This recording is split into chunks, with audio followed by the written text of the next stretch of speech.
ស្ដីបងសួស្ដីបងបាទហើយមានឈ្មោះអីដែរខ្ញុំឈ្មោះនួនពីនុកហើយឆ្នាំហ្នឹងអាយុប៉ុន្មានហើយអាយុ30ឆ្នាំ30ឆ្នាំថ្ងៃហ្នឹងមានបទចម្រៀងចំណងជើងអីដែរដែលយកមកបង្ហាញបទចម្រៀងរបស់ខ្ញុំមានចំណងជើងថាអស់ស្នេហ៍តែមិនចង់បាត់បង់អូនអូបទហ្នឹងលយទៅដែរបទហ្នឹងស្រឡាញ់ចេញពីចិត្តខ្លួនឯងបាទគឺស្រឡាញ់ចេញពីចិត្តហ្មងហើយសង្ឃឹមបានពី100ដែរសង្ឃឹម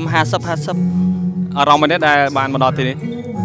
អារម្មណ៍ថារំភើបសប្បាយតែឃើញបងប្អូនបេក្ខជនមកច្រើនហើយមកពីចម្ងាយឬក៏នៅអ្នកនៅទីនេះដែរខ្ញុំមកពីភ្នំពេញអូមកពីឆ្ងាយដែរយើងតស៊ូដែរយើងបាទអូខេអរគុណច្រើនអញ្ចឹងជូនពរឆាប់ជាប់ណាបាទអរគុណច្រើនចិត្តអងស្នេហ៍